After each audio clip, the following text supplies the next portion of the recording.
This is the main event of the evening. And now, it's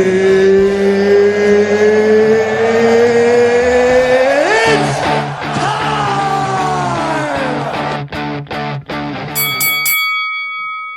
I, Woodrow Wilson, as President of the United States, believe that this treaty is necessary. I amassed a team of 150 political and social expert scientists to figure out the causes of war in Europe. Out of all these 2,000 reports and 1,200 maps, I boiled it down to these 14 points that I believe will make the world a more peaceful place and make it necessary for this treaty to be signed.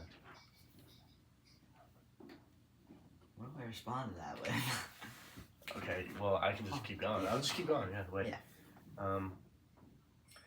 This treaty will entail peace without victory, and this means that the losers will not be abused, knocked down, hurt after their loss. You know, we can't treat people as equals and treat them in a peaceful way unless we build them up after destroying them. They're already losers. We can't destroy their morale. We can't destroy their nation, or else they'll never be able to bounce back and be treated in a peaceful manner. Right now, I'm not thinking about what's going on over there. I'm thinking about what this treaty is going to do to us as a country. Because it's not good. Okay. You want me to list them out the review? I want to list out the reasons. Please do. Article 11, first one. We'll be involved in every single affair and war that occurs overseas in Europe. Really? That's not our problem. They're a whole sea away. There's no need for us to be involved in a battle between two countries on the other side of the world. Article 18. Our government is not able to make treaties unless it's submitted and reviewed by the League. Really? That's our business. They have no need to look at things we are doing over here. Article 8. There will be a reduction of national armaments if we join the League. You realize how many issues this causes, right? We lose all our weapons, we're weak and vulnerable, exposed to other nations. We'll be sitting ducks. What are we going to do? We're sitting here, oh, we're going to limit to one gun made a day. And Russia over there goes, how about I bomb the United States? You think we're going to fight back with nothing? That's what I thought. Article 16. Cut ties with any nation that attacks anyone in the League of Nations? Really? That's making unnecessary enemies. If someone attacks someone else on the other side of the world, we have to stop talking with them, stop communicating with them, stop trading with them. That's just making unnecessary enemies, and eventually they'll come for us because they said you didn't support us, even though we were friends in this time. You must notice that we are far from George Washington's farewell address that said we need to be isolationists. We are now a world power. We need to have a place in the world to make it a peaceful place. These 14 points come from US, comes from me, the President of the United States. We are leading powers in this movement for peace. And you're just shooting it down saying it's going to hurt us? Do you want your kids to grow up in a world where fighting continues to happen in Europe, or do you want them to live in a peaceful world? It doesn't matter what's going on in Europe. It's peaceful over here right now. It's not going to be peaceful Europe's over here. not that far away anymore. Yes, it really is. Not anymore. Really is. We have modernized. There's boats, there's planes.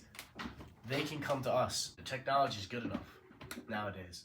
The reason we were brought into this war is because boats from Germany sunk us. So if you're thinking that what happens in Europe isn't our problem, it is. That's the whole reason we got drawn into the war. The whole thing with the start of the war was that it started over trade boats. Those boats are supposed to be going back and forth.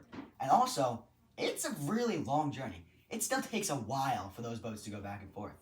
So, it is much farther than you think it is. Also, bring it all the way back to a point you said before. You said, I'm the president. These are the 14 points for me. Just because you're the president, you think you have the right to just, these are what we're going to do. This is what we should do. Just because you're the president, you don't know everything that we want. Let me go all the way back to what I started with. 150 political scientists and experts. They were the ones that gave me this information. I'm just one that helped them and boiled it down. These 14 points are all positive. Would you like me to read you some? First point, public and transparent treaties. We got to know what's going on. Secret treaties is what drove half of this war, right? The second point, free navigation of the seas and trade. Would you not like a global economy? Would that not be beneficial? That would be beneficial, correct? We can't have a global economy if we're constantly fighting in Europe. All right? Third, equal trade conditions and opportunities. Same thing as the second. You would like equal trade? You would like to be able to trade with around the world without having to get our boats sunk, like you said. Yeah, I should be able to trade with both countries that are fighting each other because I don't need to be involved in that war. With the UN, peace is more possible. There won't be as much fighting in the world because nations will be scared to fight with the UN nation. Therefore, peace will rise and conflicts will go down. You know what? I'm going to counter that. I feel like there'd be more fighting. Why? Because, hope to God that it doesn't happen, but one country is like, I'm not scared. I'm going to fight this guy. Now everyone's fighting, even us across the world. That's even more fighting than before. I just believe that peace is what we should be chasing for our future. We should be chasing peace, but for ourselves. We don't need the peace in Europe. We don't need to be isolationist anymore. We don't. We're a modern nation. We have the powers to expand, to help other people, to build up other nations so this conflict never arises again. It's their problems, not ours. Fun.